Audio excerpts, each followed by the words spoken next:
다 같이 신앙 고백하심으로 예배 시작하겠습니다. 전능하사 천지를 만드신 하나님 아버지를 내가 믿사오며 그 외아들 우리 주 예수 그리스도를 내가 믿사오니 이는 성령으로 잉태하사 동정녀 마리아에게 나시고 본디오 빌라도에게 고난을 받으사 십자가에 못 박혀 죽으시고 장사한 지 사흘 만에 죽은 자 가운데서 다시 살아나시며 하늘을 오르사 전능하신 하나님 우편에 앉아 계시다가 저리로서 산자와 죽은 자를 심판하러 오시리라. 성령을 믿사오며 거룩한 공예와 성도가 서로 교통하는 것과 죄를 사하여 주시는 것과 몸이 다시 사는 것과 영원히 사는 것을 믿사옵나이다. 아멘.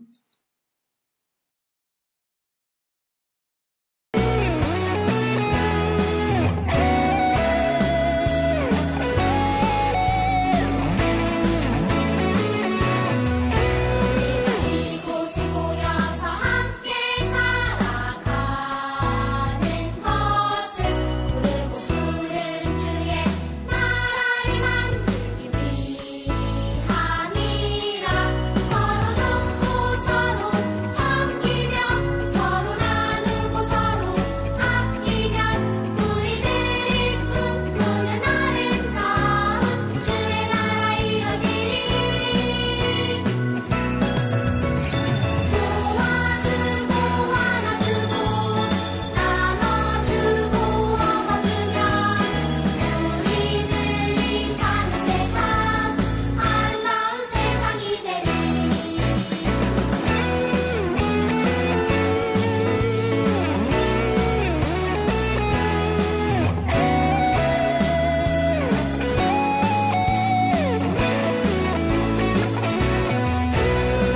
이곳이 모여서 함께 살아가는 것을 부르고 부르는 주의 나라를 만들기 위함이라. 서로 돕고 서로 섬기며 서로 나누고 서로 아끼면 우리들이 꿈꾸는 아름다운 주의 나라 이뤄지리. 도와주고 안아주고 나눠주고 업어주면 우리들이 사는 세상 아름다운 세상이 되리. 도와주고 안아주고 나눠주고 업어주면 우리들이 사는 세상 아름다운 세상이 되리.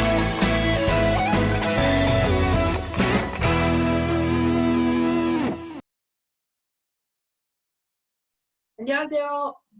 어제학교 친구들 안녕. 한 주간 잘 지냈나요? 아픈 친구들 없죠? 네, 따뜻한 물 많이 마시고 밖에 나갔다 오면 신발 잘 신고 생활수칙 잘 지키셔야 돼요. 이제 날씨가 많이 추워졌어요. 독감도 조심해야겠네요. 우리 친구들, 선생님 질문 하나만 할게요. 잘못된 일인 줄 알면서도 해야만 했던 그런 부담감을 가져본 적 있나요? 또 하나, 그런 상황에서 그 일을 했나요? 하지 않았나요? 만약에 다른 사람이 모두가 다 그렇게 하니까 우리도 그래야 한다고 하면 그것을 거부하기가 쉽지는 않겠죠? 그리고 그 일이 잘못된 일인데도 다른 사람들 때문에 어쩔 수 없이 해야 한다면 큰 문제가 되겠죠? 오늘은 베드로가 이방인을 피해야 한다는 부담감을 느꼈던 일에 대해 들을 거예요. 이방인을 피하는 것은 왜 잘못된 일일까요? 성경 이야기 들어볼게요. 사도 바울은 가는 곳마다 사람들에게 복음을 전하기 위해 많은 애를 썼어요. 유대인과 이방인 모두에게 예수님을 전했죠. 바울은 사람들이 진리가 아닌 것을 믿지 않도록 진리를 전하는 일에 힘썼어요. 그러다 감옥에 갇히기도 했었죠. 바울은 무서울 게 없었나 봐요. 사람들 눈치도 보지 않았어요. 저 사람이 나를 어떻게 생각할까? 나를 싫어하는 거 아닐까? 하는 식의 생각은 전혀 없었던 것 같아요. 오늘 본문이 나오는 성경 구절 갈라디아서는 바울이 1차 전도 여행 후에 안디옥에 있을 때 쓴 편지예요. 누구한테 썼을까요? 갈라디아 교회에 썼어요. 다른 이야기들도 많겠지만 오늘은 한 가지만 이야기할게요. 바울이 이 편지를 쓴 이유에 대해서 말이에요. 바울이 편지에서 베드로 이야기를 해요. 베드로가 물론 열심히 복음을 증거하고 다니기는 했지만 한 가지 실수를 저질렀거든요. 그게 뭐냐 하면 베드로가 이방인을 전도한 후에 그들과 함께 식사를 했어요. 그건 잘한 일일까요? 잘못한 일일까요? 예전에 베드로에게 환상을 보여주셨다는 얘기 들은 거 알죠? 커다란 보자기가 하늘에서 내려와 각종 먹을 수 없는 짐승들이 있었다고 했어요. 그건 무슨 뜻이냐면 유대인들이 부정하다고 생각했던 이방인들도 하나님은 모두 다 사랑하신다는 뜻이라고 했었어요. 그래서 누구를 전도했었더라? 네, 고넬료. 이방인 중에 예수를 믿게 된 시초가 되었죠. 기억나나요? 우리 친구들 말씀을 아주 잘 듣고 있어요. 귀를 쫑긋 세우고 다시. 그 후에 베드로는 유대인이든 이방인이든 가리지 않고 전도를 하기 시작했어요. 그렇지만 유대인이었던 베드로는 여전히 그들의 풍습에 젖어 있었어요. 그게 뭐냐 하면 유대인은 하나님의 거룩한 백성이고 이방인은 세속적이고 부정한 사람들이라는 인식이었어요. 그래서 유대인들은 이방인과는 식사도 하지 않았었죠. 또한 이방인에게 예수님을 믿어도 유대인처럼 행동해야 해, 할례를 해야 해 하면서 유대인의 법을 강요했어요. 베드로는 그것이 잘못된 줄 알면서도 유대인들로부터 지탄을 받는 것이 싫었던지 자기도 모르게 슬금슬금 그렇게 행동하게 된 거예요. 이방인을 전도한 후에 그들과 맛있게 식사를 하다가 유대인들이 들어오자 얼른 일어나서 안 그런 척하고 멀리 가서 식사를 했대요. 우리 친구들 이방인의 입장이었다면 어땠을까요? 기분이 좋지 않았겠죠. 저 사람이 나를 사랑해서 복음을 전한 줄 알았더니 이제 보니 나를 천하게 생각하고 있었네? 하는 마음이 들었을 것 같아요. 베드로는 그 순간 여러 사람의 눈치를 보면서 안 되는 줄 알면서도 저지른 실수였어요. 그리고 자신뿐만 아니라 바나바까지도 같은 행동을 하게 만들었다네요. 이렇게 잘못된 행동은 나 혼자만 안 하고 같이 할 수 있도록 하는 것이 우리의 죄성이지요. 이 사실을 알게 된 바울은 베드로를 책망했어요. 바울은 하나님이 사람의 행위가 아니라 믿음을 보고 의롭다고 하신다는 것을 강조했어요. 전도사님 질문 하나 또 할게요. 여러분은 구원을 받았나요? 하나님의 백성이 되었나요? 그럼 의로워진 거예요?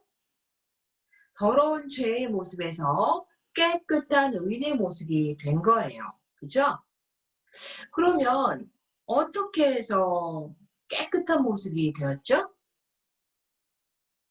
내가 하나님 말씀을 잘 지켰기 때문에 그랬나요? 말씀을 잘 암송하고 있으니까 그랬나요? 그러면 구원을 받나요? 아니죠. 어떻게 해야 구원을 받나요? 네, 예수님을 믿으면, 아멘. 이 구원의 은혜는 민족과 나라를 불문하고 모든 사람에게 값없이 주어진 거예요. 바울은 갈라디아 성도들에게 편지를 쓰면서 이러한 내용을 자세히 쓰고 있어요. 베드로를 책망했다는 내용도요. 그리고 아주 유명한 말씀을 하죠. 갈라디아서 2장 16절 같이 읽어보실게요. 사람이 의롭게 되는 것은 율법의 행위로 말미암음이 아니요 오직 예수 그리스도를 믿음으로 말미암는 줄 알므로 우리도 그리스도 예수를 믿나니 이는 우리가 율법의 행위로서가 아니고 그리스도를 믿음으로써 의롭다함을 얻으려 함이라. 율법의 행위로서는 의롭다함을 얻을 육체가 없느니라. 21절 말씀도 함께 보실게요. 내가 하나님의 은혜를 폐하지 아니하노니 만일 의롭게 되는 것이 율법으로 말미암으면 그리스도께서 헛되이 죽으셨느니라. 아멘. 네, 맞아요. 우리가 의로워지는 것이 우리의 행위 때문이라면 예수님이 십자가에서 돌아가신 이유가 없었겠죠. 예수님을 믿으면 구원을 받는다는 일은 예수님이 우리를 대신해서 이미 죄값을 치르셨다는 뜻이에요. 그래서 우리의 죄를 사해 주셨다는 말이에요. 한 가지 예를 들어볼까요? 우리 친구들 세상에서 태어나서 만져본 돈 중에 가장 큰 금액은 얼마 정도면 크다는 생각이 들까요? 1억? 5억? 10억? 좋아요. 20억으로 합시다. 자, 20억. 누구로 할까? 동환이, 그래. 동환이가 만약에 20억 빚을 졌어요. 누군가에게 20억을 빌려왔어요. 그랬는데 다 날려버렸어요. 갚을 길이 없어요. 날마다 열심히 일을 해도 20억을 벌려면 50년 아니면 100년 걸린대요. 도저히 방법이 없을 때 미안하다고 사죄하면 그 돈을 갚은 게 되나요? 아니면 청소를 한다든지 잔디를 깎아준다든지 가난한 사람을 돕는다든지 착한 일을 한다고 그 빚을 갚는 게 되나요? 아니죠. 빚은 반드시 돈으로 갚아야 되는 거예요. 이와 마찬가지로 우리의 죄는 반드시 죄값을 치루어야 사해지는 거예요. 그런데 그걸 누가 대신했다고요? 바로 예수님이 하신 거예요. 우리가 갚아야 할 20억의 빚을 예수님이 대신 갚아주신 거예요. 그래서 이 사실을 믿어야 한다는 거예요.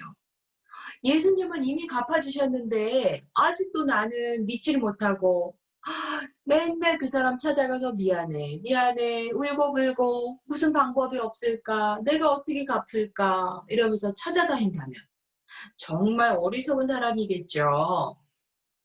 여러분 아무리 율법을 잘 지킨다 해도 우리의 죄값이 사해지지는 않아요.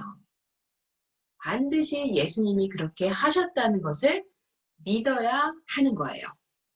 베드로는 마치 예수님 믿는 것 말고 율법을 잘 지켜야 구원을 얻는다고 생각했던 유대인처럼 행동한 거예요. 이제 바울이 베드로를 책망한 이유를 알겠죠? 구원은 어떻게 해야 받는다고요? 율법을 잘 지켜서 받는 것이 아니고 예수님을 잘 믿어야 받는다고 했어요. 따라서 한번 말해볼게요. 예수님을 믿어야 구원받는다. 율법을 잘 지키면 받는다고요? 아니에요. 예수님을 믿으면. 바울이 감옥에서 했던 말씀, 주 예수를 믿으라. 그래야면 너와 내 집이 구원을 받으리라. 아멘. 기도하고 예배 마치도록 할게요. 사랑의 하나님 아버지, 오직 예수님만이 우리의 죄를 사해 주실 수 있다는 것을 들었습니다. 우리의 힘으로 구원을 얻는 것이 아니요 우리가 율법을 잘 지킴으로 구원을 얻는 것이 아님도 들었습니다. 오늘 말씀을 통해 우리의 믿음이 더욱더 견고해지고 단단해져서 힘있게 믿고 확신을 가지고 믿게 하여 주시옵소서. 그리하여 우리가 가는 곳마다 복음의 빛이 되기를 간절히 바라고 나오며 예수님 이름으로 기도했습니다. 아멘. 다 같이 주기도문 하실게요. 하늘에 계신 우리 아버지여, 이름이 거룩히 여김을 받으시오며, 나라가 임하시오며, 뜻이 하늘에서 이루어진 것 같이 땅에서도 이루어지이다. 오늘날 우리에게 일용할 양식을 주옵시고, 우리가 우리에게 죄 지은 자를 사해 준 것 같이 우리의 죄를 사하여 주옵시고, 우리를 시험에 들게 하지 마시오며, 다만 악에서 구하옵소서. 대개 나라와 권세와 영광이 아버지께 영원히 있사옵나이다. 아멘.